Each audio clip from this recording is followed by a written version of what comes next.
بسم اللہ الرحمن الرحیم.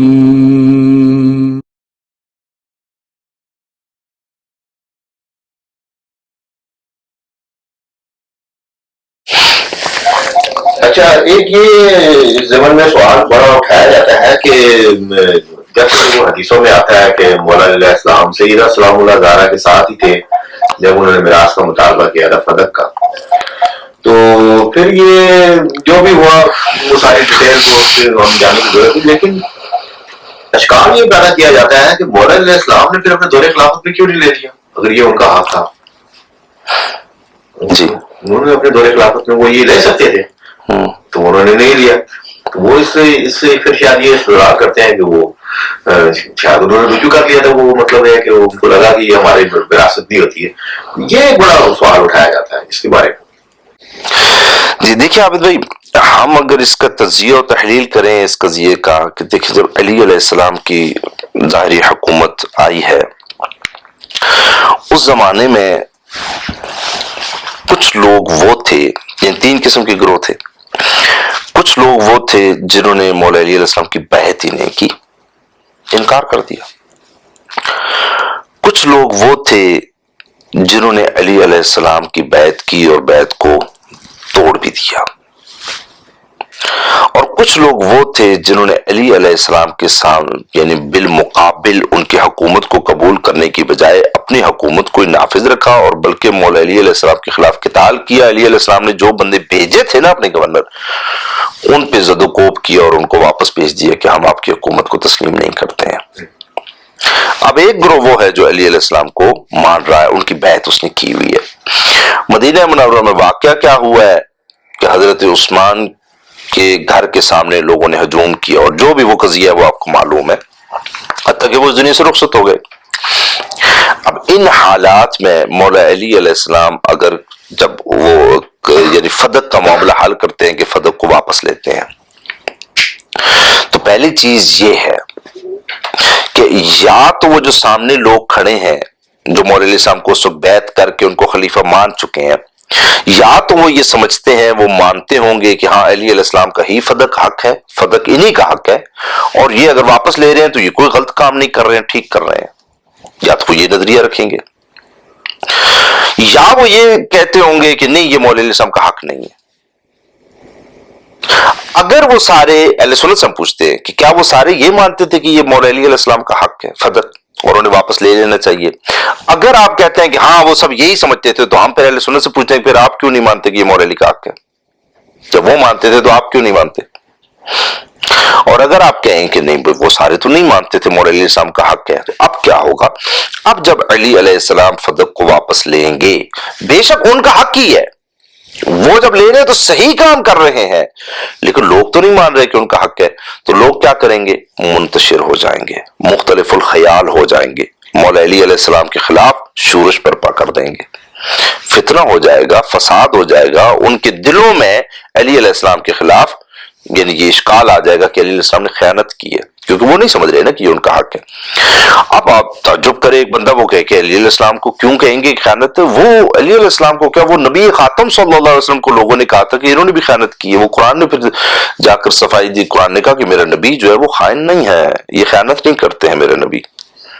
حالانکہ نبی خاتم صلی اللہ علیہ وسلم نے جو کچھ لیا وہ ان کا حق تھا، لیکن لوگوں نے سمجھا کہ یہ ان کا حق نہیں ہے، انہوں نے کہا نہیں پھر یہ خیانت ہو گئی.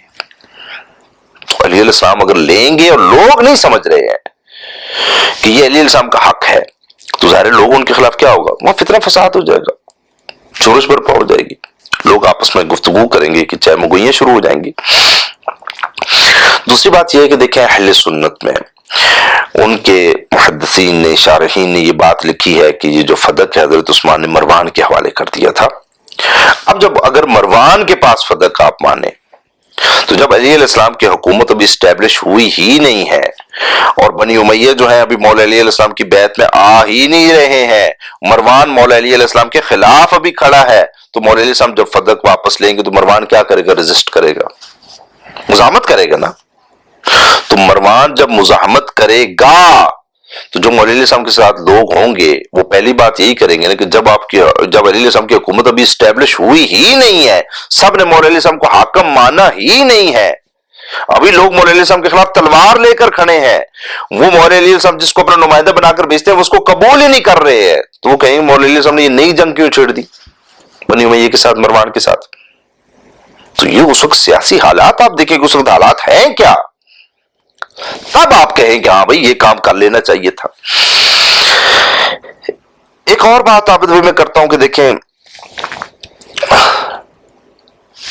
اہل سنت میں یہ روایت موجود ہے، وہ اس کو ٹھیک مانتے ہیں کہ نبی خاتم صلی اللہ علیہ وآلہ وسلم نے فرمایا کہ 30 سال تک جو ہے یہ خلافت رہے گی، اس کے بعد کاٹ کھانے والی ملوکیت آ جائے گی۔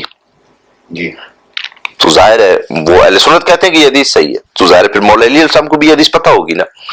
مولا علی علیہ السلام جب حاکم بنے ہیں، جب ان کو حکومت ملی ہے، تو وہ کب بنے ہیں؟ یعنی ان کے بعد اب 30 سال پورے ہونے میں کتنا عرصہ رہ گیا؟ 4.5 سال، 5 سال کا عرصہ رہ گیا۔ یعنی انہیں پتا ہے کہ میری حکومت جب ختم ہونی ہے نا تو وہ کاٹ کھانے والی حکومت آ جانی ہے۔ اب جب کاٹ کھانے والی حکومت آئے گی تو وہ کیا کرے گی؟ وہ یہی فدق اہل بیت سے واپس لے لے گی، اور اسی فدق کا بہانہ بنا کر لوگوں میں علی علیہ السلام کے خلاف وہ کیا کریں گے؟ سازش کریں گے۔ وہ کہیں گے دیکھو کہ علی علیہ السلام نے جب یہ کہا تھا کہ یہ فدق میرا حق ہے، پہلے دور میں جب جناب سید اسلام علیہ نے کہا تھا تو لوگوں نے، اصحاب نے انکار کر دیا تھا کہ ہم نہیں مانتے کہ یہ آپ کا حق ہے، اسی لیے ان کو نہیں دیا گیا تھا۔ اور دیکھو علی علیہ السلام نے ان کے خلاف بغاوت کی، ان کے خلاف فیصلہ سنا دیا کہ نہیں انہوں نے میرا حق نہیں مانا، لیکن یہ تو مولا علیہ السلام نے زبردستی واپس لے لیا، اپنی تلوار کو، اپنی طاقت کو اس پر استعمال کر دیا۔ تو وہ کیا کریں گے؟ وہ چہم گوئیاں کریں گے، وہ فتنہ کریں گے، کیونکہ علی علیہ السلام کو تو پتا تھا، نبی خاتم صلی اللہ علیہ وسلم نے فرمایا ہوا تھا کہ آپ کے ساتھ کیا کیا ہونا ہے اور آپ کے بعد کیا کیا ہونا ہے۔ یہ تو نبی خاتم پیشن گوئیاں فرما کر گئے ہوئے تھے۔ اب ایک ذہن میں سوال آئے کہ نہیں ایک علی علیہ السلام کا حق ہو، علی علیہ السلام اس کو واپس لے لیں، تو یہ کیسے ہو سکتا ہے کہ بعد میں لوگ آئیں اور علی علیہ السلام کو وہ جناب یعنی اس کے اوپر نہ تان کریں کہ کیوں علی علیہ السلام نے واپس لے لیا، اور علی علیہ السلام کی مذمت کریں، علی علیہ السلام کو اس بات پر برا بھلا کہیں؟ یہ کیسے ہو سکتا ہے؟ یہ تو شاید آپ کے خیال ہے، قیاس ہے، گمان ہے۔ ہم کہتے ہیں یہ بالکل ہو سکتا ہے، کیوں نہیں ہو سکتا؟ ہم اہل سنت سے سوال کرتے ہیں کہ آپ بتائیے کہ آپ مولا علی علیہ السلام کو کیا مانتے ہیں؟ خلیفہ راشد، آپ بتائیے مولا علیہ السلام نے کیا کام کیا غلط؟ حرام کام کون سا کیا؟ کوئی بھی نہیں کیا۔ خود اہل سنت بھی یہ مانتے ہیں نا، وہ کہتے ہیں علیہ السلام نے کوئی ایسا کام نہیں کیا، غلط کام نہیں کیا۔ وہ جو علی علیہ السلام نے غلط کام نہیں کیا نا، اس کے باوجود مولا علی علیہ السلام کے ساتھ لوگوں نے رویہ کیا رکھا؟ یہ میرے سامنے کتاب ہے خصائص علی، امام نسائی نے یہ کتاب لکھی ہوئی ہے، غلام مصطفیٰ ظہیر صاحب نے اس کی تحقیق و تخریج کا کام کیا ہوا ہے۔ وہ فرماتے ہیں سیدہ ام سلمہ نے مجھے فرمایا، ابو عبداللہ الجدلی کہتے ہیں کہ سیدہ ام سلمہ نے مجھے فرمایا کہ آپ لوگوں کی موجودگی میں رسول اللہ صلی اللہ علیہ وسلم کو سر عام برا بھلا کہا جاتا ہے۔ میں نے کہا سبحان اللہ، کیا رسول اللہ صلی اللہ علیہ وسلم کو برا بھلا کہا جاتا ہے؟ انہوں نے فرمایا وہ لوگ سیدنا علی علیہ السلام اور ان سے محبت کرنے والوں کو برا بھلا کہتے ہیں، حالانکہ رسول اللہ صلی اللہ علیہ وسلم سیدنا علی سے محبت کرتے تھے۔ وہ فرماتے ہیں کہ یہ مسند ابی یعلا میں روایت ہے، وَسَنَدُهُ حَسَنٌ، اس کی سند حسن ہے۔ آگے وہ فرماتے ہیں کہ ابو رجاء تاردی کہتے ہیں کہ تم سیدنا علی علیہ السلام اور ان کے اہل بیت پر لعن طعن مت کرو۔ وہ اس لیے کہ ہمارا ایک پڑوسی تھا جو کوفہ میں تھا، اس نے کہا دیکھو، اور وہ آگے سے پوری حدیث بیان کرتا ہے۔ وہ فرماتے ہیں اس روایت کی سند کیا ہے؟ وہ فرماتے ہیں سندہ صحیح۔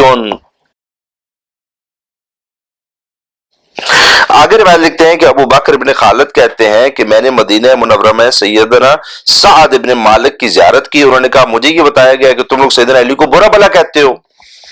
میں نے عرض کی واقعی؟ انہوں نے کہا شاید کہ تم حضرت علی کو برا بھلا کہتے ہو۔ میں نے کہا معاذ اللہ۔ انہوں نے کہا تم ان کو برا بھلا مت کہنا، اگر میرے سر پر آری بھی رکھ دی جائے تو میں علی کو برا بھلا نہ کہوں، تو پھر بھی میں ان کو برا بھلا نہ کہوں اس کے بعد کہ جو میں نے رسول اللہ سے ان کے بارے میں سنا ہے۔ اسنادہ حسن، حافظ ایسپی فرماتے ہیں کہ اس کی سند حسن ہے، اور یہ حدیث المختارہ ضیاء المقدسی میں بھی ہے جہاں سے یہ حدیثوں کو جمع کیا گیا ہے۔ اب بتائیے کہ علی علیہ السلام، خود اہل سنت کہتے ہیں کہ علی علیہ السلام نے تو کوئی کام نہیں کیا، حرام کام نہیں کیا، غیر شرعی کام نہیں کیا، تو بتائیے لعن طعن کیوں ہوتی تھی ان کے اوپر؟ کس بات پہ لعن طعن کرتے تھے؟ وہ ابھی کچھ غلط کام نہیں کیا تو یہ لعن طعن کرتے تھے۔ اور اب علی علیہ السلام فدق اور مروان سے لے لیں، یا علی علیہ السلام اس حالت میں اس فدق کو اپنے قبضے میں کر لیں کہ لوگ کہیں کہ یہ تو آپ کا حق ہے ہی نہیں، تو ان کے پاس تو ریزن آ گیا۔ کہ انہوں نے ایک تو فیصلہ انہوں نے صاحب کے خلاف کیا، انہوں نے ان کا حق کہا تھا نہیں ہے، انہوں نے زبردستی اپنا حق منوا لیا، اور دوسرے نے جبرن اس زمین کو اپنے پاس لے لیا. تو مولا علی السلام کو پتا ہے کہ ان کے تو ہاتھ میں ایکسکیوز آ جائے گا، اور وہ تو مولا علی علیہ السلام کے زمانے میں اگر فدق ہے ہی حکومت کے پاس تو وہ تو ہے ہی مولا علی کے تصرف میں، یعنی وہ تو ہے ہی مولا علی کے تصرف میں. مولا علی السلام اس کو ذاتی جائیداد ڈکلیئر کریں یا نہ کریں، وہ تو ہے ہی مولا علی کے تصرف میں، اور ان کی حکومت کے بعد انہیں پتا ہے کاٹ کھانے والی حکومت آ جانی ہے، انہوں نے تو یہ ویسے ہی واپس لے لینا ہے. لیکن ساتھ ایک الزام بھی مولا علی السلام پر دھرنا ہے. ابھی مولا علی السلام نے کچھ نہیں کیا تو یہ ممبروں پر لعن طعن ہو رہی ہے، ان پر جگہ جگہ پر لعن طعن ہو رہی ہے ان پر. کس بات پر؟ کیا کیا مولا علی علیہ السلام نے؟ لہذا یہ ان کو ایکسکیوز مل جاتا. آپ کو بندہ کہے کہ نہیں، اگر مولا علی علیہ السلام کا حق تھا، اگر مولا علی علیہ السلام اپنا حق لے لیں گے، تو لوگ اس زمانے میں ظاہر صحابہ موجود تھے نا، تو ظاہر صحابہ مولا علیہ السلام کو سپورٹ کرتے، کیونکہ انہوں نے مولا علیہ السلام کی بیعت بھی کی ہوئی تھی، ان کو اپنا حاکم بھی مانتے، تو ان کو سپورٹ کرتے، ان کے حق کو تسلیم کرتے. یہ بھی تو امکان ہے، یہ بھی تو ممکن ہے. ہم آپ کو اس کے بارے میں دکھاتے ہیں کہ اس کا مولا علیہ السلام کو کیا تجربہ ہوا. مولا علیہ السلام کو اس کا تجربہ تھا، باقاعدہ ایکسپیرینس ہوا تھا. ہم آپ کو دکھاتے ہیں، دیکھیے یہ وہی خصائص علی ہے.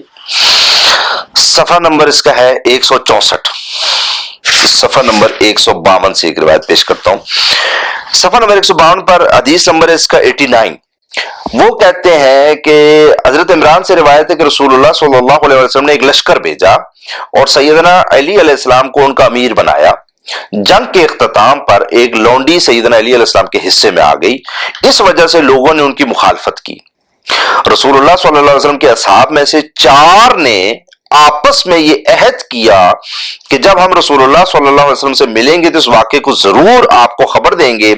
جب مسلمان سفر سے واپس لوٹتے ان کا معمول یہ ہوتا کہ وہ سب سے پہلے رسول اللہ صلی اللہ علیہ وسلم کی خدمت میں سلام عرض کرتے، پھر اپنے گھروں کو لوٹتے. جب لشکر مدینہ پہنچا اور نبی خاتم صلی اللہ علیہ وسلم کی خدمت میں سلام کرنے کے لیے حاضر ہوئے تو انہی 4 میں سے ایک آدمی نے کھڑے ہو کر عرض کیا، یا رسول اللہ صلی اللہ علیہ وسلم کیا آپ کو معلوم ہے کہ حضرت علی علیہ السلام نے یوں اور یوں کیا ہے؟ نبی خاتم نے چہرہ انور اس سے پھیر لیا. دوسرا کھڑا ہوا، اس نے بھی اسی طرح کہا. تیسرا کھڑا ہوا، اس نے بھی اسی طرح کہا. چوتھا کھڑا ہوا، اس نے بھی اسی طرح کہا. یہ فرماتے ہیں اسنادہ حسن، یہ مسند میں سنن ترمذی میں امام ترمذی نے فرمایا کہ یہ حدیث حسن غریب ہے، اور مستدرک الحاکم میں ہے. وہ فرماتے ہیں امام حاکم نے، امام زابی نے اور امام ابن حبان نے فرمایا کہ یہ حدیث صحیح ہے. آپ بتائیے کہ مولا علی علیہ السلام نے وہ جو کنیز لی وہ ان کا حق تھا یا نہیں تھا؟ تھا. کون کہہ رہا ہے؟ یہ تو رسول خدا اس میں کہہ رہے ہیں کہ تم علی علیہ السلام کی شکایت نہ کرو، مطلب کہ یہ ان کا حق ہے. ان کا حق تھا، اور 4 بندوں نے کیا کیا؟ انہوں نے کہا نہیں، ہم تو شکایت کریں گے علی علیہ السلام کی. علی علیہ السلام کا حق ہے، اور انہوں نے نبی کے پاس جا کر شکایت کر دی. روایت نمبر 97 ہے اسی کتاب میں 165 نمبر صفحہ. سیدنا بریدہ سے روایت ہے کہ میں حضرت علی علیہ السلام سے سب سے زیادہ بغض رکھتا تھا. اب پہلی بات تو یہ سوچنے کی ہے کہ کیوں رکھتے تھے. یہاں تک کہ میں قریشی شخص سے صرف اسی وجہ سے محبت کرتا تھا کہ وہ سیدنا علی علیہ السلام سے بغض رکھتا تھا. ایک دفعہ نبی خاتم نے اس شخص کو ایک لشکر کا امیر مقرر کیا، میں بھی اس کے ساتھ تھا. میری اس کے ساتھ رفاقت صرف اسی بنا پر تھی کہ وہ سیدنا علی علیہ السلام سے بغض رکھتا تھا. بس وہاں کچھ قیدی ملے تو ہم نے رسول خدا صلی اللہ علیہ وسلم کو پیغام بھیجا کہ کوئی ایسا شخص بھیج دیں جو ہم میں مال غنیمت تقسیم کرے. نبی خاتم نے صلی اللہ علیہ وسلم نے علی علیہ السلام کو بھیجا. قیدیوں میں ایک کنیز تھی جو کہ تمام قیدیوں سے بہتر تھی. انہوں نے تقسیم شروع کی تو وہ کنیز اہل بیت کے خمس میں آ گئی. پھر خمس حصوں کی تقسیم کی تو وہ سیدنا علی کی آل کے حصے میں آئی. جب سیدنا علی علیہ السلام تشریف لائے اس وقت ان کے سر سے پانی کے قطرے گر رہے تھے. ہم نے کہا یہ کیا ہے؟ فرمانے لگے کیا تم کو معلوم نہیں کہ وہ کنیز خمس میں آ گئی تھی؟ پھر نبی خاتم صلی اللہ علیہ وسلم کے اہل بیت اور بعد میں آل علی کے حصے میں آئی. البتہ اس نے میرے ساتھی نے نبی خاتم صلی اللہ علیہ وسلم کو ایک خط لکھا اور اپنے خط کی تصدیق کے لیے مجھے بھی نبی خاتم صلی اللہ علیہ وسلم کی خدمت میں بھیجا. ان باتوں کی تصدیق کی غرض سے جو سیدنا علی علیہ السلام نے کہی تھی. جب قاصد نے خط پڑھ کر سنانا شروع کیا تو میں عرض کرتا یہ سچ کہہ رہا ہے. آگے پڑھتا تو میں کہتا میں بھی اپنے ساتھی کی تصدیق کرتا ہوں. رسول خدا صلی اللہ علیہ وسلم نے میرا ہاتھ پکڑ لیا، پھر ارشاد فرمایا اے بریدہ کیا تم علی سے بغض رکھتے ہو؟ میں نے کہا جی ہاں. یہ حدیث آگے چلتی ہے. وہ فرماتے ہیں اسناد حسن، اس کی سند حسن ہے، اور یہ مشکل الآثار شرح مشکل الآثار طحاوی میں بھی ہے، اور امام بخاری نے بھی اس کو اختصار سے نقل کیا ہے. اسی طرح آپ چلے جائیں تو اسی حدیث کو انہوں نے جو بیان کیا ہے وہ مختلف مقامات ایک اور جگہ بھی بیان کیا ہے. اس صفحہ نمبر 156 پر روایت نمبر 90 ہے. وہ فرماتے ہیں کہ سیدنا خالد بن ولید نے اسی وقت نبی خاتم صلی اللہ علیہ وسلم کو خط لکھا اور مجھے حکم دیا کہ وہ خط میں آپ تک پہنچاؤں. البتہ میں نے وہ خط آپ کی خدمت میں پیش کیا اور میں نے بھی سیدنا علی علیہ السلام کے بارے میں عیب جوئی کرتے ہوئے کچھ کہا. وہ فرماتے ہیں اس کی سند حسن ہے. تو اگر کوئی سوچے کہ اگر علی علیہ السلام کا حق تھا وہ لے لیتے تو لوگ کیوں اشکال کرتے؟ سر علی علیہ السلام نے اپنا حق لیا نبی خاتم صلی اللہ علیہ وسلم کی زندگی میں تو آدمی ان سے خفا ہو گئے، ان کی مخالفت کی اور یہ تہیہ کیا کہ ہم نبی خاتم کی خدمت میں جا کر شکایت کریں گے مولا علی علیہ السلام کی. اور نبی خاتم نے فرمایا کہ علی کی شکایت کیوں کرتے؟ انہوں نے غلط کام کیا کیا؟ وہ بالکل صحیح کام کیا ہے. تو لہذا مسئلہ یہ ہے کہ مولا علی علیہ السلام اگر فدق کو لیتے ہیں وہ اپنا حق سمجھتے ہیں، لیکن اگر سامنے جو لوگ ہیں وہ ان کو حق نہیں سمجھتے تو وہ تو مولا علی علیہ السلام کے خلاف بغاوت کریں گے، وہ تو شورش برپا کریں گے مولا علی علیہ السلام کے خلاف. اور اگر علی علیہ السلام وہ مروان کے پاس اور اس سے لیتے ہیں تو لوگ کہیں گے کہ علی علیہ السلام یہاں اپنی طاقت کو صرف کر رہے ہیں، مروان کے خلاف جنگ کر رہے ہیں اور مروان ان کو ریزسٹ کر رہا ہے، اس لیے کہ جاگیر فدق وہ اپنی حکومت کو اسٹیبلش کیوں نہیں کر رہے ہیں، اپنی طاقت کو وہاں کیوں صرف کر رہے ہیں. اس لیے مولا علی علیہ السلام اس زمانے کو آپ دیکھیں، حالات اور واقعات کو دیکھیں کہ مولا علی السلام اس کو کیسے واپس لے سکتے ہیں. اب ہم آتے ہیں تشیع کی روایات کی طرف. دیکھیے پہلے میری بات یاد رکھیے کہ جب ایک بندہ کہتا ہے کہ مولا علی علیہ السلام نے فدق کو واپس نہیں لیا تو دو احتمالات ہیں، دو باتیں ہو سکتی ہیں. نمبر ایک کہ مولا علی علیہ السلام نے فدق کو اس لیے واپس نہیں لیا کہ وہ اس اپنا حق ہی نہیں سمجھتے تھے. ایک اہل سنت کا بندہ یہ کہہ دے تو ہم کہتے ہیں کہ یہ تو احتمال آپ نے دیا نا. ہم دوسری بات کرتے ہیں کہ بھائی مولا علی علیہ السلام نے اس لیے واپس نہیں لیا کہ وہ مصلحت کے خلاف تھا وہ واپس لینا، لیکن حق سمجھتے تھے، یہ بھی احتمال ہے. اب بتائیے اس میں سے کس بات کو قبول کیا جائے گا؟ ظاہر ہے اس بات کو قبول کیا جائے گا جس بات پر قرائن ہوں گے، شواہد ہوں گے، اور جس بات پر قرائن و شواہد نہیں ہوں گے اس بات کو قبول نہیں کیا جائے گا. اب میں مثال دیتا ہوں اہل سنت کی کتاب میں سے. وہ کہتے ہیں کہ علی علیہ السلام نے واپس نہیں کیا، اس کا مطلب ہے کہ وہ حق ہی نہیں سمجھتے تھے اس لیے انہوں نے واپس نہیں لیا. ہم کہتے ہیں کہ کس نے کہا وہ حق نہیں سمجھتے تھے؟ صحیح بخاری اور صحیح مسلم اس میں حدیث فدق موجود ہے، دونوں کتابوں میں موجود ہے. یہ میرے سامنے بھی فی الحال مقالات السنہ ہے غلام مصطفیٰ ظہیر صاحب کی. یہاں میں ایک جملہ پڑھنے لگا ہوں. وہ فرماتے ہیں کہ حدیث نقل کرتے ہیں مفصل، وہ بخاری اور مسلم میں سے حدیث نقل کرتے ہیں. وہ فرماتے ہیں کہ اس کے بارے میں ابن حجر اسقلانی کیا فرماتے ہیں کہ جب حضرت عمر کا زمانہ آیا تھا تو حضرت علی یعنی حضرت ابوبکر اس دنیا سے چلے گئے تھے، حضرت عمر کا زمانہ آیا، ان کے زمانے کو 2 سال گزر گئے. تو 2 سال گزرنے کے بعد مولا علی علیہ السلام ان کے پاس آئے اور علی علیہ السلام نے فرمایا کہ میری بیوی کی میراث دو. یہ بخاری میں لکھا ہے، بخاری کی حدیث ہے. اس کی شرح میں ابن حجر اسقلانی کیا لکھتے ہیں؟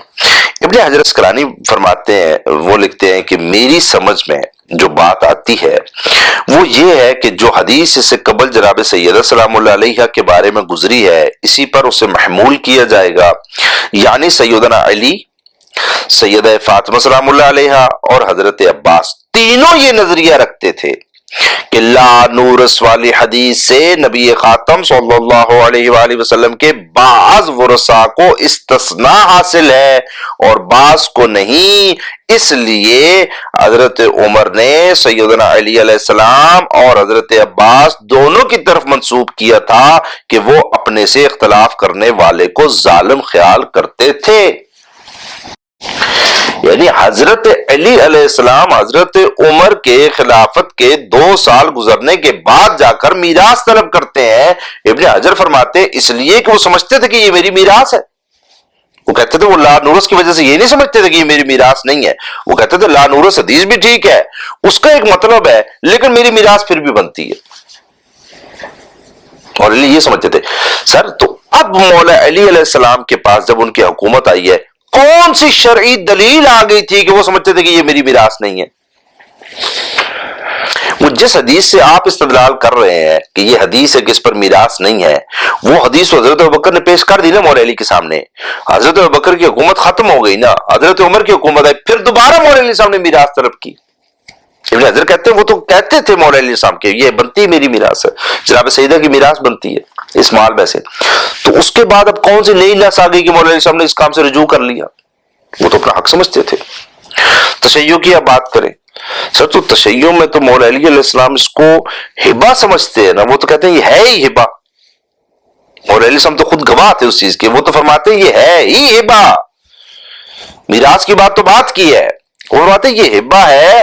جناب نبی خاتم نے جناب سیدہ فاطمہ سلام اللہ علیہ کو یہ باغ ہبہ کیا اپنی زندگی میں. ان کے وکلاء وہاں پر کام کرتے تھے، اور مولا علی فرماتے ہیں کہ نبی کی زندگی میں بھی اور ان کی وفات کے وقت وہ فرماتے ہیں کہ ہم اسی زمین سے استفادہ کر رہے تھے، یہ ہماری ملک ہے. انہوں نے تو مقدمے یہ پیش کیے، یہ روایات میں نے آپ کو پیش کر دی ہیں. تو جب وہ کہہ رہے ہیں کہ یہ ہے ہی ہبہ، تو کیا یہ ممکن ہے کہ جب ان کی حکومت آئے تو وہ کہے یہ ہبہ نہیں ہے؟ وہ تو خود کہہ رہے ہیں ہبہ میرے سامنے، ہبہ نبی خاتم نے کیا ہے، اور ان کے وکیل تو کام بھی کرتے تھے اس زمین پر. تو لہٰذا یہ احتمال باطل ہو گیا کہ مولا علی علیہ السلام نے جو واپس نہیں کیا نا، تو یہ احتمال دینا کہ وہ اس کو حق نہیں سمجھتے تھے، یہ تو شیعہ سنی دونوں کتابوں سے باطل ہو گیا نا. شیعوں کی روایات سے بھی جو ان کی صحیح ترین روایات ہے، اہل سنت کی روایات سے بھی جو ان کی صحیح ترین صحیح بخاری میں روایت ہے، وہیں سے باطل ہو گیا کہ مولا علی علیہ السلام اس کو اپنا حق سمجھتے تھے. اب دوسری بات رہ گئی کہ حق سمجھتے تھے واپس نہیں کیا، تو ہم کہتے ہیں پھر کوئی مصلحت ہوگی. حق تو سمجھتے تھے واپس نہیں کیا تو کوئی مصلحت ہوگی.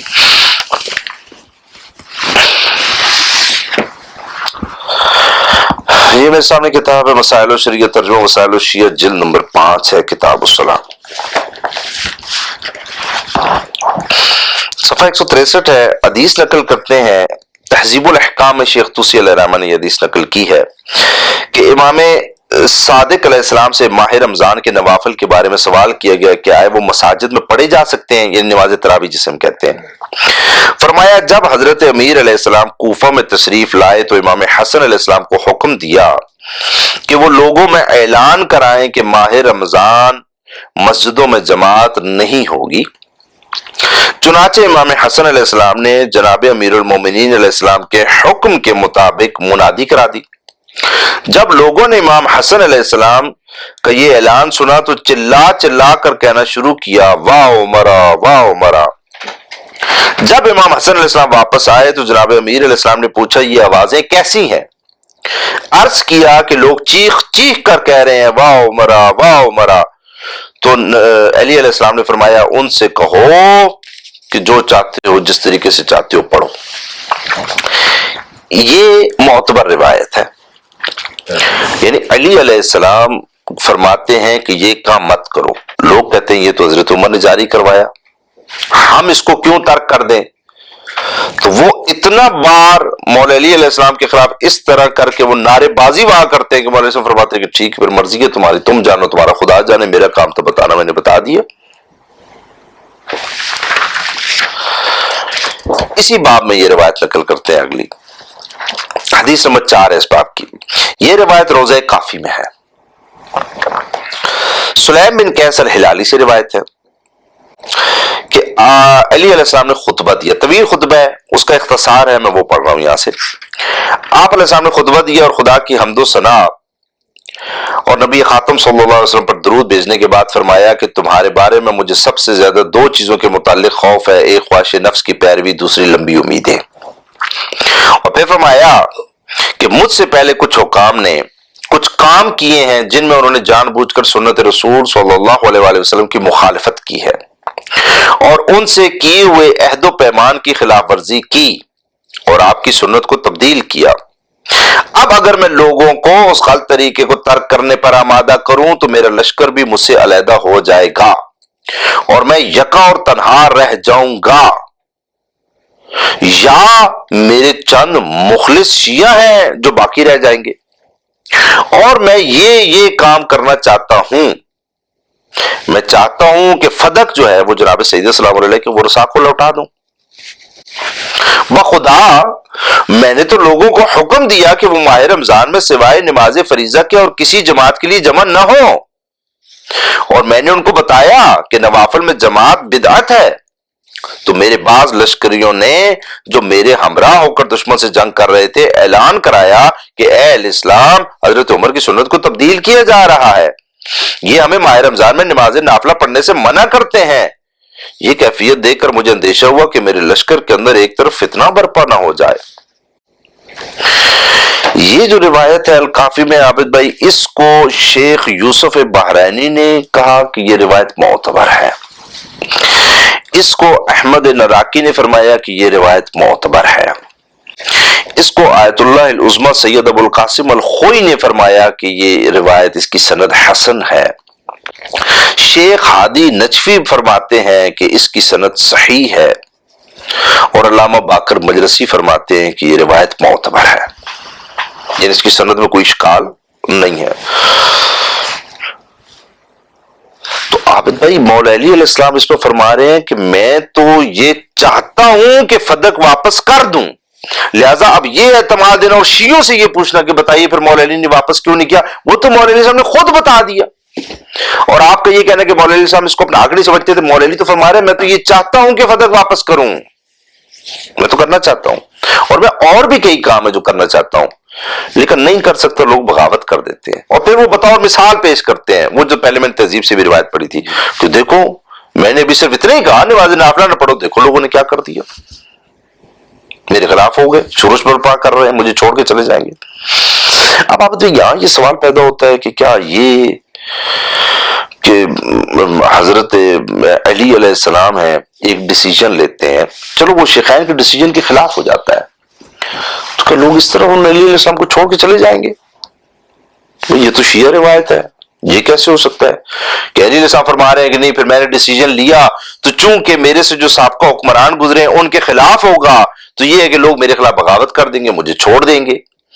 تو ایک عام آدمی اہل سنت کا کوئی آدمی کہتا ہے کہ نہیں یہ کیسے ہو سکتا ہے کہ لوگ اس بات پہ چھوڑ دیں، ہم اس کو مثال دیتے ہیں کہ یہ کیوں نہیں ہو سکتا، یہ آپ نے سمجھانا ہے کہ کیوں نہیں ہو سکتا، ہم تو بتاتے ہیں یہ ہو سکتا ہے۔ یہ میرے سامنے کتاب ہے صحیح مسلم، ترجمہ کیا ہے علامہ وحید الزمان صاحب نے۔ فدق کی عابد بھائی اس میں روایت ہے، یہ بخاری میں بھی روایت ہے، یہ متفقون علیہ روایت ہے بخاری مسلم کی۔ اس روایت کے لفظ یہ ہیں، وہ فرماتے ہیں وَقَانَ لِعَلِيٍّ مِّنَ النَّاسِ وَجْهَةٌ حَيَاةَ فَاطِمَةَ رضی اللہ تعالی عنہا فَلَمَّا تُوَفِّيَتْ اسْتَنْكَرَ عَلِيٌّ وَجُوهَ النَّاسِ فَالْتَمَسَ مُصَالِحَةَ أَبِي بَكْرٍ۔ وہ فرماتے ہیں کہ حضرت کہ جب تک جناب سیدہ سلام اللہ علیہ زندہ تھیں تب تک لوگ حضرت علی علیہ السلام کی طرف مائل تھے، جب وہ انتقال کر گئیں تو حضرت علی علیہ السلام نے دیکھا کہ لوگ میری طرف سے پھر گئے ہیں تو انہوں نے ابو بکر سے مصالحت کرنا مناسب سمجھا۔ یہ روایت جب ختم ہوتی ہے فقان المسلمون الی علی قریبا حین رجع الامر المعروف، وہ فرماتے ہیں کہ جب علی علیہ السلام نے یہ بیعت کر لی نا، وہ فرماتے ہیں اس روز مسلمان حضرت علی کی طرف پھر مائل ہو گئے۔ یہ تو سر بخاری مسلم کی متفقن علیہ روایت میں لکھا ہوا ہے۔ علی علیہ السلام نے کیا غلط کام کیا تھا؟ وہی علی علیہ السلام نے فرمایا یہ میرا حق ہے، لوگوں نے کیا کیا؟ تنہا کر دیا، چھوڑ دیا علی علیہ السلام کو، کہ ہم نہیں آپ کو مانتے، ہم آپ کے پاس نہیں آئیں گے، ہم آپ کے قریب نہیں آئیں گے۔ کب تک؟ جب تک جو ہم کہہ رہے ہیں آپ وہ نہیں کرتے۔ دیکھیے یہ تو بخاری مسلم کی روایت ہے، تو وہ جو میں نے ابھی الکافی کی روایت پڑھی ہے تو آپ سوچیں کہ کیسے ہو سکتا ہے علی علیہ السلام اگر سابقہ حکمرانوں کے خلاف ڈیسیجن لیں تو لوگ ان کو چھوڑ کے چلے جائیں گے؟ یہ بخاری مسلم میں لکھا ہے کہ لوگ ان کو چھوڑ کے چلے گئے۔ سر آپ مجھے بتائیے کہ یہ جو جنگ نہروان ہوئی، تحکیم کا اس میں جو قضیہ پیش آیا، لوگوں نے قرآن بلند کر دیا اور علی علیہ السلام کو کہا کہ یہ آپ قرآن کو حاکم مان لیں۔ علی السلام نے کیا کہا کہ بھئی میں قرآن ناطق ہوں، مجھ سے پوچھو کیا کرنا ہے۔ انہوں نے کہا نہیں اس کو لازم آپ حاکم مان لیں، اور جب حاکم مانا تو لوگوں نے کیا کہا، بعد میں کیا کہا نہیں اس کو حاکم کیوں بنایا ہے، یہ تحکیم کیوں کی ہے، علی علیہ السلام تو کافر ہو گئے ہیں۔ یعنی ایک کام جو علی علیہ السلام کر رہے ہیں وہ شرعن حرام بھی نہیں ہے، وہ خود لوگ کہہ رہے ہیں کہ آپ یہ کام کر لیں، جب علیہ السلام وہ کام کرتے ہیں وہ کہتے ہیں نہیں پھر آپ تو کافر ہو گئے۔ کیا غلطی کی علی علیہ السلام نے؟ اس زمانے کو آپ دیکھیں، خود علی علیہ السلام سے جو جنگیں ہوئی ہیں، بتائیے مولا علیہ السلام نے کیا کیا تھا، جنگیں کیوں کی ہیں لوگوں نے ان سے؟ جو جنگ جمل ہوئی، جنگ صفین ہوئی، کیوں کی لوگوں نے؟ علیہ السلام نے کوئی غلط کام کیا ہوا تھا؟ کچھ بھی نہیں. لوگ کہہ رہے تھے ہمارے ایک تقاضا ہے اس کو پورا کریں، اگر ہمارے تقاضے کو پورا نہیں کریں گے ہم آپ کے خلاف قتال کریں گے. یہ تواتر سے ثابت ہے نا چیزیں، ان میں کوئی اختلاف تو نہیں ہے نا. تو اب یہ کہنا کہ علیہ السلام ایک ڈیسیجن لیں، تو یہ کیسے ہو سکتا ہے کہ لوگ انہیں بغاوت کر دیں، لوگ انہیں چھوڑ کے چلے جائیں، لوگ انہیں تنہا کر دیں؟ سب تو یہ ہوتا رہا ہے نا. اب دیکھیں یہ ہوتا رہا ہے. اب سوال یہ پیدا ہوتا ہے کہ کیا اس طرح پھر کسی امور کو چھوڑ دینا، نہیں کام ہے، آپ اس کو اپنا حق سمجھتے بھی ہیں، کرنا چاہتے ہیں، لیکن آپ اس کو پھر نہیں کرتے کسی مصلحت کے تحت، کیا یہ ٹھیک بات ہے؟ یا یہ کہ بس ہر حالت میں آپ نے کرنا ہے، سامنے گردنیں اڑانی پڑے تو گردنیں اڑا دو، بس کام آپ نے کرنا ہے جو آپ اس کو حق سمجھتے ہیں، اور اگر آپ گردنیں اڑا کر بھی کام نہیں کریں گے تو ہم کہیں گے پھر یہ تو آپ حق سمجھتے ہی نہیں اپنا. نہیں، ایسا نہیں ہے، ایسا نہیں ہے. یہ دیکھیں، یہ کتاب ہے بخاری، صحیح بخاری، علامہ وحید الزمان صاحب کا ترجمہ ہے نا اس پہ. علامہ وحید الزمان صاحب، اس میں حدیث ہے مکہ کی فضیلت اور کعبے کی بنا کا بیان. اس میں وہ حدیث ہے، اس کا ترجمہ کرتے ہیں وَلَوْلَا أَنَّ قَوْمَكَ حَدِيثٌ أَحَدُهُمْ بِالْجَاهِلِيَّةِ فَأَخَافُ أَن تُنْكِرَ قُلُوبُهُمْ. نبی خاتم صلی اللہ علیہ وسلم فرماتے ہیں کہ آپ نے فرمایا کہ ہاں پھر لوگوں نے اس کے بارے، بی بی عائشہ فرماتی ہیں کہ میں نے حضرت سے پوچھا کیا حتیم خانہ کعبہ میں داخل ہے؟ آپ نے فرمایا ہاں. میں نے کہا پھر لوگوں نے اس کو کعبے میں شریک کیوں نہیں کیا؟ آپ نے فرمایا تیری قوم کے پاس روپیہ کم تھا. میں نے پوچھا کعبے کا دروازہ اونچا کیوں بنایا؟ آپ نے فرمایا اس لیے کہ تیری قوم کے لوگ جس کو چاہیں اس کو اندر کر لیں اور جس کو چاہیں اندر نہ آنے دیں. اگر تیری قوم کا جاہلیت کا زمانہ ابھی تازہ نہ ہوتا اور ان کے دل بگڑ جانے کا مجھے اندیشہ نہ ہوتا تو میں حتیم کو کعبہ کے اندر شریک کر دیتا اور کعبے کا دروازہ زمین سے لگا ہوا ہوتا. رسول خدا ایک کام کرنا چاہتے ہیں. نبی یہ خاتم جن کو لوگ کلمہ پڑھتے تھے ان کے بارے میں نبی خاتم بات کر رہے ہیں. وہ فرما رہے ہیں کہ تیری قوم کا جاہلیت کا زمانہ قریب ابھی تازہ نہ ہوتا اور ان کے دل بگڑ جانے کا اندیشہ نہ ہوتا. یعنی نبی خاتم فرما رہے ہیں کہ میں ایک کام ہے کرنا چاہتا ہوں، لیکن اگر میں کام کروں تو ان کے دل بھی بگڑ جائیں گے، ان کے دل بگڑ جائیں گے. اور ان کے دل نہ بگڑے، فساد نہ ہو، فتنہ نہ ہو، میں یہ کام نہیں کرتا، چھوڑ دی میں نے کہا. نبی خاتم بھی کوئی کام کرے نا تو لوگوں کے دل بگڑ رہے ہیں. آپ کہہ رہے ہیں مولا علی ہم کر دیتے تو کیا فرق پڑتا، کسی نے کچھ کہنا ہی نہیں تھا، کوئی احتجاج کرنا ہی نہیں تھا. نہیں، ایسا نہیں ہے. نبی خاتم کو تو لوگ کلمہ پڑھتے ہیں. یہ ہے بخاری، صحیح بخاری، علامہ وحید الزمان صاحب کا اس میں ترجمہ ہے. اس میں وہ تفسیر کر رہے ہیں سورہ منافقون کی، کتاب التفسیر ہے. اس میں وہ حدیث لے کے آئے ہیں. وہ فرماتے ہیں کہ ایک مہاجر نے ایک انصاری کو ایک لات ماری، انصاری نے فریاد کی ارے انصار دوڑو، اور مہاجر نے فریاد کی ارے مہاجر دوڑو. یہ آواز حضرت صلی اللہ علیہ وسلم نے سنی. فرمایا کہ آج جاہلیت کی سی باتیں کرنے لگے. اور لوگوں نے عرض کی یا رسول اللہ صلی اللہ علیہ وسلم ایک مہاجر نے انصاری کے لات جمائی. آپ نے فرمایا ایسی جہالت کی باتیں چھوڑو، یہ بالکل ناپاک باتیں ہیں. یہ خبر عبداللہ ابن ابی منافق کو پہنچ گئی تو کہنے لگا کیا مہاجرین ہم پر حاکم بن بیٹھے؟ خیر خدا کی قسم اگر ہم لوٹ کر مدینہ پہنچے تو عزت والا سردار ذلت والے کو نکال باہر کرے گا. اس کی یہ بات حضرت صلی اللہ علیہ وآلہ وسلم کو پہنچی تو حضرت عمر کھڑے ہوئے اور عرض کیا یا رسول اللہ صلی اللہ علیہ وآلہ وسلم حکم دیجئے میں اس منافق کی گردن اڑا دوں. تو آپ نے فرمایا نہیں ایسا نہ کرو، لوگ کہیں گے کہ محمد صلی اللہ علیہ وسلم اپنے ہی لوگوں کو قتل کرتے ہیں. نبی خاتم یہ نہیں فرما رہے کہ وہ منافق نہیں ہے، اس کو قتل کرنے کی ضرورت کیا ہے، اس نے غلطی کیا کی ہے، نہیں یہ نہیں فرما رہے. لوگ کہہ رہے ہیں قتل کریں گے تو لوگ یہ کہیں گے اپنے لوگوں کو قتل کر رہے ہیں، اس لیے رہنے دو.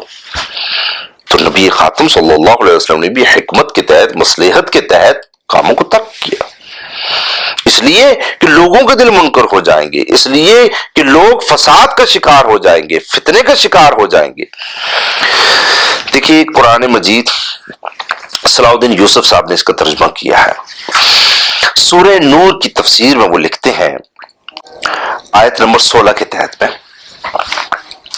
وہ فرماتے ہیں کہ دوسری بات اللہ تعالیٰ نے اہل ایمان کو یہ بتلائی کہ اس بہتان پر انہوں نے گواہ بھی پیش نہیں کیا جبکہ اس کے لیے 4 گواہ ضروری تھے، اس کے باوجود تم نے ان بہتان تراشیوں کو جھوٹا نہیں کہا۔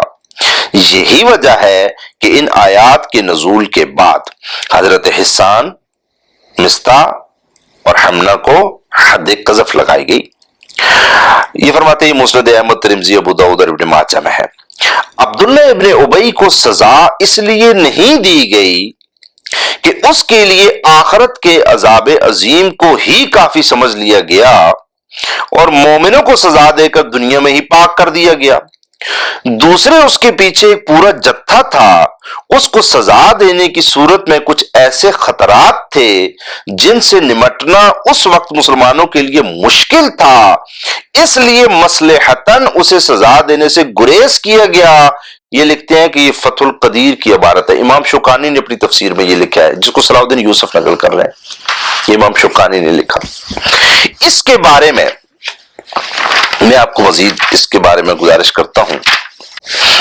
اس کے بارے میں تفسیر قرطبی، امام قرطبی جلد نمبر 6 سورہ نور کی تفسیر کے ذیل میں فرماتے ہیں کہ علماء کے نزدیک مشہور و معروف اخبار سے یہ ثابت ہے، مشہور و معروف اخبار سے یہ ہے کہ حسان اور جناب مصطح اور حمنہ کو حد لگائی گئی تھی اور عبداللہ ابن ابی کی حد کے متعلق نہیں سنا گیا۔ ہمارے علماء نے فرمایا عبداللہ ابن ابی کو حد نہیں لگائی گئی تھی کیونکہ اللہ تعالی نے اس کے لیے آخرت میں عذاب عظیم تیار کر رکھا تھا۔ یہ بھی احتمال ہے کہ عبداللہ ابن ابی کو حد اس لیے نہ لگائی گئی ہو تاکہ اس کی قوم کی الفت حاصل کی جائے، یا اس کے بیٹے کے احترام کی وجہ سے ہو اور متوقع فتنے کو بجھانے کے لیے ہو۔ یہی بات صبر السلام میں محمد بن اسماعیل الصنعانی لکھتے ہیں، فرماتے ہیں کہ یہ بھی ثابت ہو گیا تھا کہ اس پورے واقعے کا سب سے بڑا کردار عبداللہ بن ابی سلول تھا، لیکن یہ بات ثابت نہیں کہ نبی خاتم صلی اللہ علیہ وآلہ وسلم نے اسے حد قذف لگائی تھی۔ یہ بات ابن قیم نے بیان کی ہے اور آپ صلی اللہ علیہ وآلہ وسلم کی طرف سے اسے حد نہ لگنے کی کئی وجوہات بیان کی ہیں۔ سب نبی خاتم صلی اللہ علیہ وآلہ وسلم عبداللہ ابن ابی پر حد نہیں جاری کرتے، باقی لوگوں پر کرتے ہیں، حالانکہ یہی الزام لگانے والا بندہ ہے پہلا، حد نہیں جاری کرتے۔ کیوں؟ علماء اس کی وجوہات لکھتے ہیں، وہ کہتے ہیں تاکہ فتنہ نہ ہو، اس کے لوگ فتنہ نہ کر دیں، یا اس کے لوگوں کا دل نرم کرنا مقصود ہو، یا مثلا اس کو عذاب نہ ہو، آخرت میں اس کو عذاب ہو، دنیا میں اس کو نہ عذاب دیا جائے، اور اس قسم کی وہ مختلف وجوہات لکھتے ہیں۔ تو نبی خاتم صلی اللہ علیہ وسلم نے اس کا مطلب مختلف مصلحت کے تحت وہ چاہتے تھے کہ عبداللہ ابن ابی پر حد لگے، ایسا نہیں کہ وہ یہ کہہ رہے تھے کہ عبداللہ ابن ابی بری ہے، اس نے تو گناہ کیا ہی نہیں ہے، میں تو مانتا ہی نہیں، لیکن وہ حد جاری نہیں کرتے، اس کی علت ہے، اس میں حکمت ہے، علماء نے وہ حکمتیں لکھی کہ یہ بھی ہو سکتی ہے، وہ بھی ہو سکتی ہے، لہٰذا یہ نبی خاتم صلی اللہ علیہ وآلہ وسلم کی سیرت میں بھی ہم دیکھتے ہیں کہ بہت سے کام ہیں جو وہ کرنا چاہتے ہیں لیکن کسی خاص مصلحت کے تحت، حکمت کے تحت وہ کام انجام نہیں دیتے ہیں، لیکن ان کے کام وہ انجام نہ دینے کا ہرگز یہ مطلب نہیں ہوتا کہ وہ اس کام کو کرنا نہیں چاہتے، وہ اس کو حق نہیں سمجھتے۔ وہ اگر عبداللہ ابن ابی پر حد نہ لگائے تو مطلب یہ نہیں کہ عبداللہ ابن ابی بے گناہ ہے، وہ اگر عبداللہ ابن ابی منافق کو قتل نہ کرے تو مطلب یہ نہیں کہ وہ بے گناہ ہے، وہ اگر کعبہ کے اندر تبدیلی نہ کرے تو مطلب یہ نہیں کہ وہ نہیں کرنا چاہتے۔ اسی طرح مولا علی صاحب فرماتے ہیں کہ فدق میرا حق ہے، فدق جناب سیدہ کو ہبہ ہے، جناب سیدہ کی میراث بھی جاری ہونی تھی، لیکن میں اس کو واپس کرنا بھی چاہتا ہوں لیکن واپس نہیں کرتا۔ اس کی علت یہ ہے کہ اس وقت حالات اور واقعات ایسے ہیں کہ اگر میں یہ کام انجام دینا شروع کر دوں تو لوگ مجھے چھوڑ دیں گے۔ سر علی علیہ السلام کی زندگی کے بارے میں اب یہاں سے اندازہ لگائیے کہ اس وقت کیسے حالات اور واقعات تھے۔ علی علیہ السلام کو مدینہ تک چھوڑ کر جانا پڑا، جس شہر میں وہ رہتے تھے، مقیم تھے، وہ تک چھوڑ کر انہیں کوفہ جانا پڑا، وہ شہر میں نہیں رہ پا رہے تھے، اتنے سخت حالات تھے۔ اس حالات میں بجائے مولا علی صاحب اپنی حکومت کو اسٹیبلش کریں، بجائے اس کے کہ لوگوں میں یعنی کہ اپنے آپ لوگوں کو اپنی طرف راغب کریں. تو مولوی علیہ السلام اگر ڈیسیجن لیں بھی تو کیا لیں؟ اہل سنت کہہ رہے ہیں پھر وہ اپنی جائیداد کا ڈیسیجن لے لیں. بھائی علی علیہ السلام جب پہلے دور میں جناب سیدہ کے ساتھ وہ فرماتے ہیں کہ اس میں ہماری میراث جاری ہوگی، ابن حجر اسقلانی لکھتا ہے مولوی علیہ السلام اس کے قائل تھے، تو آپ کیوں نہیں مانتے کہ علی علیہ السلام اگر قائل تھے ہم بھی قائل انبیاء کی میراث جاری ہوتی ہے؟ آپ کیوں نہیں مانتے؟ آپ تو علیہ السلام کو خلیفہ راشد مانتے ہیں، آپ نہیں مانتے. تو بتائیے اس زمانے میں لوگ کیسے تسلیم کر لیتے؟ آپ آج صدق پر بحث کرتے ہیں 1400 سال سے، تو کیا کر رہے ہوتے ہیں کہ نہیں ہم تو نہیں مانیں گے کہ مولوی علیہ السلام کا یہ حق تھا، ہم تو نہیں مانیں گے یہ میراث بنتی ہے. تو سر اس زمانے میں مولوی علیہ السلام یہ اگر اقدام کر دیتے پھر کیا ہوتا؟ جب لوگ نہیں مانتے ہیں تو علی علیہ السلام کو یہ سب کچھ کرنا ہے. اب سوال یہ رہا کیا اہل سنت میں بھی ایسی کوئی روایت پائی جاتی ہے کہ علی علیہ السلام کے زمانے میں اتنے معاملات سخت تھے کہ علی علیہ السلام کو کام کرنا بھی چاہے نہیں کر پاتے؟ جی بالکل. کتاب الام ہے امام شافعی کی، وہ اس میں سند کے ساتھ لکھتے ہیں کہ امام محمد باقر علیہ السلام نے فرمایا کہ مولا علی علیہ السلام کے پاس امام اسٹائم شریفین گئے، اور غالباً انہوں نے لکھا کہ حضرت عباس گئے، اور انہوں نے اپنے خمس کا تقاضا کیا کہ علی علیہ السلام سے انہوں نے پوچھا کہ یا علی وہ ہمارے خمس کے بارے میں کیا حکم ہے؟ حضرت علی علیہ السلام نے فرمایا کہ بے شک خمس تمہارا حق ہے، لیکن اس وقت چونکہ میں جنگ کر رہا ہوں تو اس لیے اگر چاہو تو اس وقت اس معاملے کو رہنے دو. یہ کتاب الام میں امام باقر علیہ السلام سے روایت ہے. یعنی اس وقت حالات اتنے مشکل تھے سر، لوگوں کی گردنیں کٹ رہی ہیں اس وقت یعنی کہ اس حالات میں آپ جا کر دیکھیں آپ کیا چاہتے ہیں، تقاضا کیا کر رہے ہیں. اس وقت جب مولا علی علیہ السلام کو فرمایا جا رہا ہے کہ یہ خمس اس کا کیا کرنا ہے، تو علی السلام یہ نہیں فرما رہے کہ تمہارا حق نہیں ہے، فرماتے ہیں تمہارا حق ہے. ساتھ یہ بھی کہتے ہیں کہ آپ ٹھیک ہے میں ابھی تقسیم کر دیتا ہوں، نہیں، ساتھ کہتے ہیں لیکن اس وقت اسے رہنے دو. کیوں؟ فرمایا اس لیے کہ میں اس وقت جنگ میں مصروف ہوں، اس وقت میں وہ فیصلے نہیں کر سکتا. تو اس لیے یہ سیم علی علیہ السلام کی جیسے تشیع میں روایت ہے کہ مولا علی علیہ السلام کے حالات اور واقعات اس زمانے میں ایسے تھے کہ مولا علی علیہ السلام اس کو واپس نہیں لے سکتے. اہل سنت کا یہ کہنا کہ علی علیہ السلام اس کو جو کہ نہیں لیا تو اس لیے اس کو اپنا حق نہیں سمجھتے تھے. اگر آپ کہتے ہیں شیعوں پر اس چیز کا استدلال کرتے ہیں تو یہ استدلال آپ کا بالکل باطل ہے، کیونکہ خود مولا علی علیہ السلام کا فرمان ہے کہ میں فدق واپس کرنا چاہتا ہوں. علی تشیع کے پاس صحیح روایات میں ہے کہ علی علیہ السلام تو فرماتے ہیں کہ یہ تو ہبہ ہے، یہ تو جناب سیدہ کی ملکیت ہے، اور جناب سیدہ کی میراث جو ہے اس کے بارے میں علی علیہ السلام فرماتے ہیں کہ یہ میراث جاری ہوگی. تو اس لیے یہ کہنا وہ تو شیعوں میں اس کی تو کوئی گنجائش ہی نہیں ہے. رہا اہل سنت کا تعلق، تو اہل سنت میں نے آپ کو دکھا دیا کہ مولا علی علیہ السلام تو خود اس بات کے قائل تھے کہ یہ بطور میراث جناب سیدہ کا حق ہے. میں نے آپ کو ابن حجر اسقلانی کا کلام بتایا، بخاری کی میں نے آپ کو روایت بتا دی کہ وہ تو حضرت عمر سے بھی طلب کرنے کے لیے گئے تھے کہ یہ فدق ہمارا حق ہے، ہمیں دو، ہماری میراث ہے. تو لہٰذا وہ جو واپس نہیں کیا اس میں مصلحت تھی، حکمت تھی. اور خود نبی خاتم صلی اللہ علیہ وآلہ وسلم کی زندگی میں بھی ہم دیکھتے ہیں کہ ایسے واقعات آئے کہ نبی خاتم صلی اللہ علیہ وسلم کسی کام کو انجام دینا چاہتے ہیں لیکن کسی خاص حکمت کے تحت، کسی خاص مصلحت کے تحت نبی خاتم صلی اللہ علیہ وسلم نے اس کام کو انجام نہیں دیا. لیکن اس کا مطلب یہ نہیں ہے کہ وہ انجام نہیں دیا تو وہ اس کو سمجھتے نہیں تھے کہ یہ کام مجھے انجام دینا چاہیے. لہذا صرف احتمالات پر آپ عقیدہ نہیں بنا سکتے ہیں کہ صرف ایک احتمال دے دیں.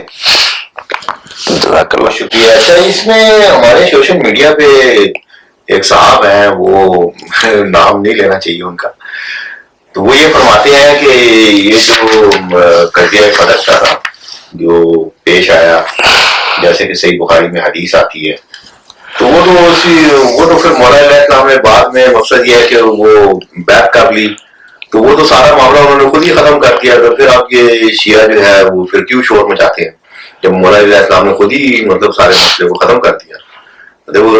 اس وقت سید نے مطالبہ کیا یا اس وقت انہوں نے بیعت نہیں کی، لیکن بعد میں انہوں نے بیعت کر لی، ٹھیک ہے نا، حضرت ابو بکر کی، اور وہ خود ہی انہوں نے سارا معاملہ ختم کر دیا. وہ یہ اشکال اٹھاتے ہیں تو پھر یہ شیعہ کا وویلا کرنا یہ کس دلیل کی بنیاد پر؟ جب مولا علیہ السلام رسول سارے معاملے کو ختم کر چکے ہیں، یہ چیپٹر ہی کلوز کرتے ہیں، وہ چیپٹر کہتے ہیں، انہوں نے تو اپنی زندگی میں ہی یہ چیپٹر کلوز کر دیا تھا. تو پھر شیعہ کس حد سے کس دلیل سے یہ وویلا مچاتے ہیں؟ تو یہ ایک ہمارے صاحب ہے وہ یہ ایک اشکال اٹھاتے ہیں، اس کو بھی اگر تھوڑا سا ایڈریس کر دیں۔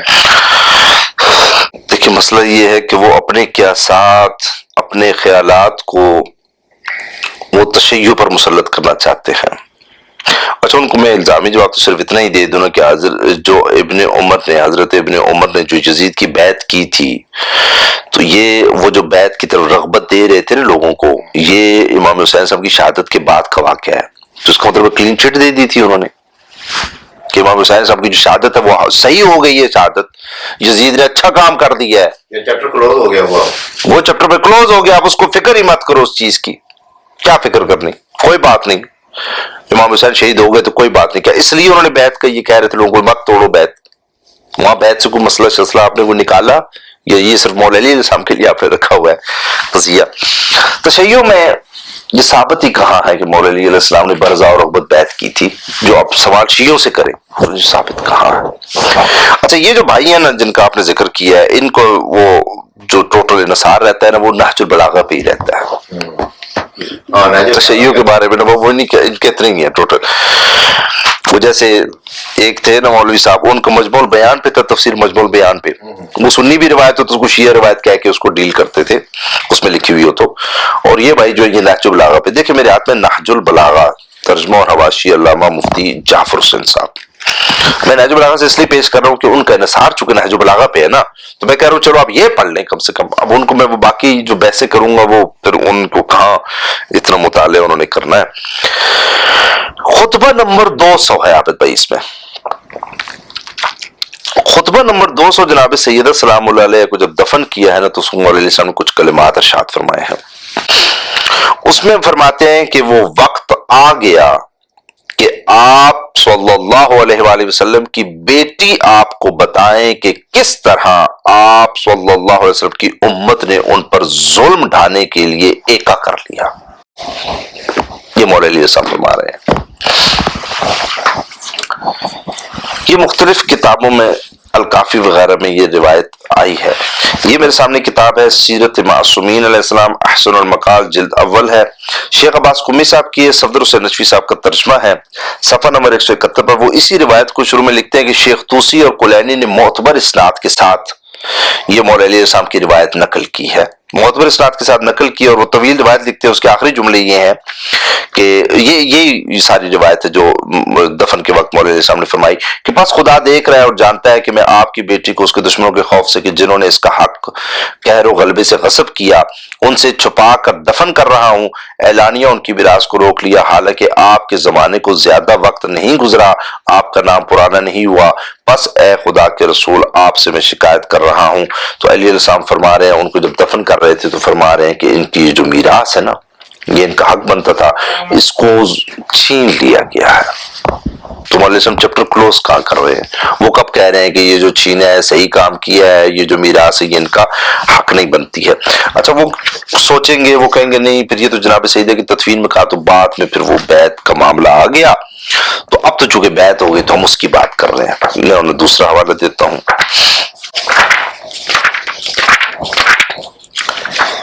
یہ عابد بھائی اسی نہج البلاغہ سے ان کو حوالہ دے رہا ہوں کیونکہ ان کا یہیں تک محدود رہتے ہیں نہج البلاغہ تک۔ یہ ہے مکتوب نمبر 45، اپنے حکومت میں، یعنی 3 خلفاء کا دور گزر چکا ہے، مولا علیہ السلام کی حکومت آ گئی، اس میں وہ عثمان ابن حنیف کو خط لکھتے ہیں۔ عثمان ابن حنیف کو خط لکھ کر کہتے ہیں کہ بے شک اس آسمان کے سائے تلے لے دے کر ایک فدق ہی ہمارے ہاتھوں میں تھا، اس پر بھی کچھ لوگوں کے منہ سے رال ٹپکی اور دوسرے فریق نے اس کے جانے کی پرواہ نہ کی، اور بہترین فیصلہ کرنے والا اللہ ہے، بھلا میں فدق یا فدق کے علاوہ کسی اور چیز کو لے کر کیا کروں گا جبکہ نفس کی منزل کل قبر قرار پانے والی ہے۔ سر وہ جب اپنے دور حکومت مولا علی علیہ السلام کا شروع ہوا ہے نا، تو اس دور حکومت میں بھی مولا علی علیہ السلام فرما رہے ہیں کہ یہ فدق میرا حق ہے، اور اگر آپ سندی بحث کریں تو یہ تو ہمارے ہاں میں نے جو روایتیں بیان کی ہیں وہ آپ دیکھیں کہ مولا علی علیہ السلام تو فرما رہے ہیں نا کہ یہ تو ہبہ ہے جناب سیدہ کو، وہ تو ہمارے یہاں صحیح روایات ہیں۔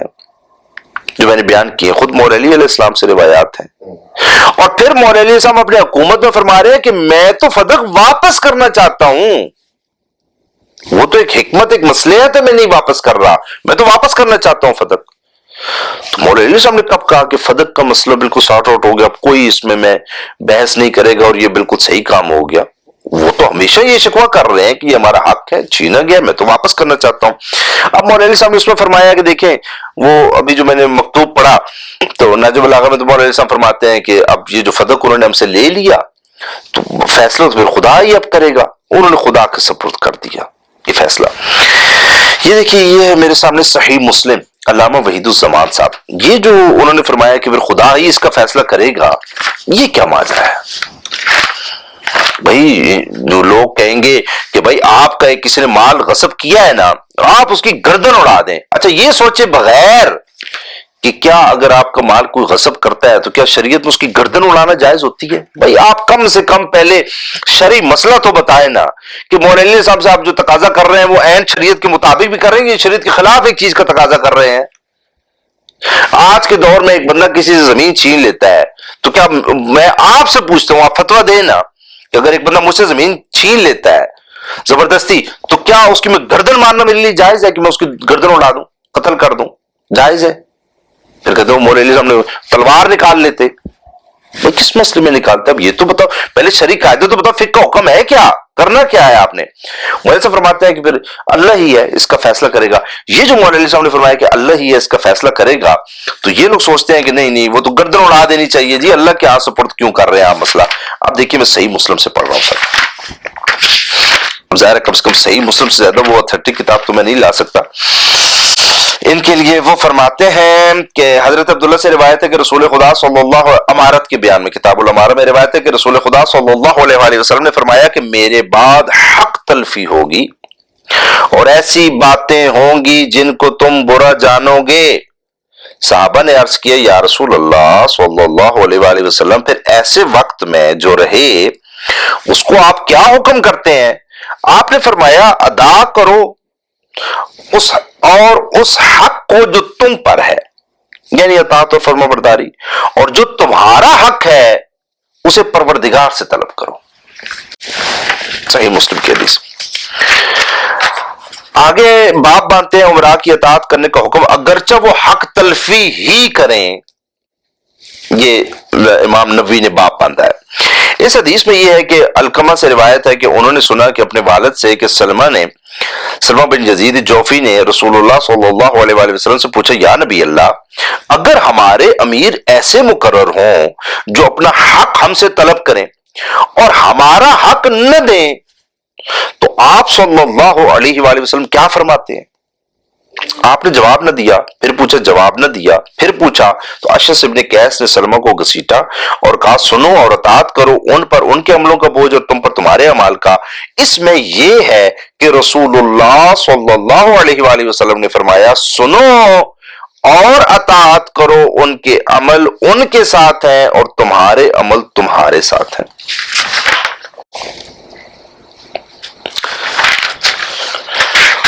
اسی بار آگے ہے فتنوں اور فساد کے وقت بلکہ ہر وقت مسلمان کی جماعت کے ساتھ رہنا. آگے باب ہے. حدیث ہے حضرت حذیفہ بن یمان سے روایت ہے میں نے عرض کیا یا رسول اللہ صلی اللہ علیہ وسلم ہم برائی میں تھے پھر اللہ تعالیٰ نے بھلائی دی، اب اس کے بعد بھی کچھ برائی ہے؟ آپ صلی اللہ علیہ وسلم نے فرمایا ہاں. میں نے کہا پھر اس کے بعد بھلائی ہے؟ آپ نے فرمایا ہاں. میں نے کہا پھر اس کے بعد برائی ہے؟ آپ صلی اللہ علیہ وسلم نے فرمایا ہاں. میں نے کہا کیسے؟ آپ صلی اللہ علیہ وسلم نے فرمایا میرے بعد وہ لوگ حاکم ہوں گے جو میری راہ پر نہ چلیں گے، میری سنت پر عمل نہیں کریں گے، اور ان میں ایسے لوگ ہوں گے جن کے دل شیطان کے سے اور بدن آدمیوں کے سے ہوں گے. میں نے عرض کیا یا رسول اللہ صلی اللہ علیہ وآلہ وسلم اس وقت میں کیا کروں؟ آپ صلی اللہ علیہ وآلہ وسلم نے فرمایا اگر تو ایسے زمانے میں ہو تو سن اور مان حاکم کی بات کو، اگرچہ وہ تیری پیٹھ پھوڑے اور تیرا مال لے لے، اس کی بات سنتا جا اور اس کا حکم مانتا جا. یہ صحیح مسلم کی میں نے حدیث پڑھی ہے، دیگر کتب میں موجود ہے. نبی خاتم صلی اللہ علیہ وسلم فرماتے ہیں کہ اگر تمہارا کوئی مال لے لیتا ہے نا کوئی بندہ حاکم تمہارا مال لے لیتا ہے، صبر کرو، اس کی اطاعت کرو اور اپنا حق اللہ سبحانہ و تعالی سے طلب کرو۔ تو سر اگر علی علیہ السلام اس حدیث پر عمل کرتے ہیں تو آپ علیہ السلام پر اعتراض کر دیتے ہیں۔ یہ نبی فرمائے صبر کرو، علیہ السلام صبر کرے تو آپ کے صبر کیوں کر رہے ہیں؟ نبی فرمائے نہیں، جو حاکم بن گیا اس کی اطاعت کرو، بے شک اس نے تمہارا مال بھی لے لیا، بے شک وہ تمہیں مار رہا ہے، وہ تمہاری پیٹ پھوڑے، وہ تمہیں مارے تمہارا مال لے لے، پھر بھی کیا کرو؟ اطاعت کرو۔ آپ کہتے نہیں اگر مال لے لیا تو جنگ کیوں نہیں کی، ظلم کر دیا تو جنگ کیوں نہیں کی؟ بھائی نبی کیا فرما رہے ہیں آپ؟ یعنی چاہتے کیا ہیں؟ ان حدیثوں کو یا تو آپ ٹکرائیں کہیں بھئی یہ حدیثیں نہیں ہیں، نبی خاتم کا یہ فرمان نہیں ہے، تو یا پھر آپ یہ چاہتے ہیں کہ نبی خاتم جو حکم دے رہے ہیں آپ چاہتے ہیں نہیں مولا علی علیہ السلام اس کے خلاف ایک یعنی کہ عمل انجام دے دے، تو وہ نبی خاتم کی بتائی ہوئی تعلیمات کے خلاف مولا علیہ السلام اقدام کریں گے۔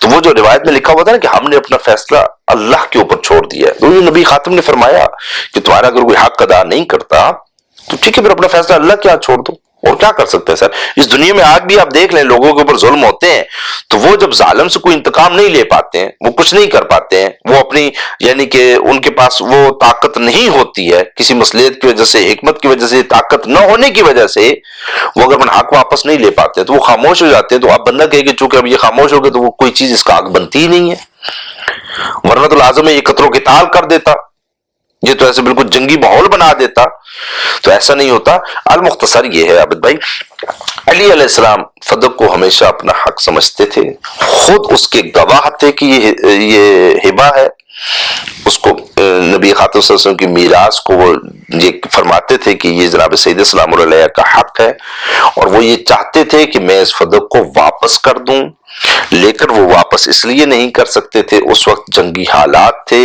اور لوگ اس وقت آمادہ نہیں تھے اس چیز کے لیے، تو علی علیہ السلام نے فرمایا کہ چونکہ یہ میرے مال کا مسئلہ ہے تو میں اللہ پر چھوڑتا ہوں، میں اپنے ذات کے ایک مال کے لیے، اپنے ذاتی حق کے لیے لوگوں میں فساد نہیں کر سکتا، انتشار نہیں پھیلا سکتا۔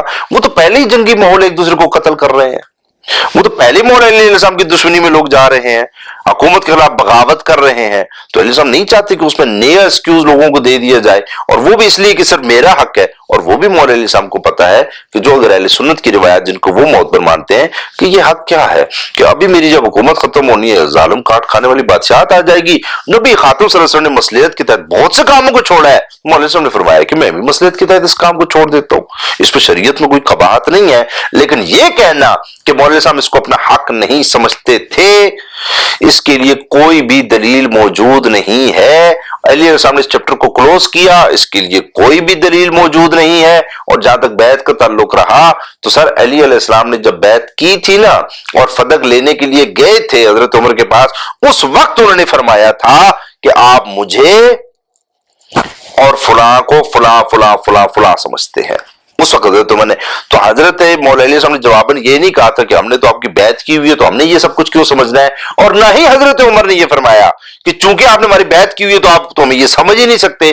وہ فرما رہے ہیں آپ نے بے شک بیعت بھی کی ہے، مصلحت کے تحت، مجبوری میں، کسی بھی حکمت کے تحت آپ نے بیعت کی ہے، لیکن یہ ہے کہ بات اصل میں یہ ہے کہ آپ ہمیں یہ سب کچھ سمجھ رہے ہیں۔ تو لہٰذا نہ چیپٹر کلوز ہوا ہے، نہ چیپٹر کلوز ہونے کا کوئی ان کے پاس نص موجود ہے، نہ مولا علی علیہ السلام نے فرمایا ہے کہ میں حق نہیں سمجھتا۔ یہ سب کچھ ان کی کیا سرائیاں ہیں، کیا سرائیوں سے مسئلے حل نہیں ہوتے ہیں۔ جہاں تک تشیع کی بات ہے تو وہ اپنی کتابوں کے پابند ہیں، وہاں پر جو کچھ وہ مان رہے ہیں وہ نصوص کے تحت مان رہے ہیں، وہ اپنی کیا سرائیاں نہیں کرتے۔ جزاک اللہ خیر۔ السلام علیکم ورحمۃ اللہ۔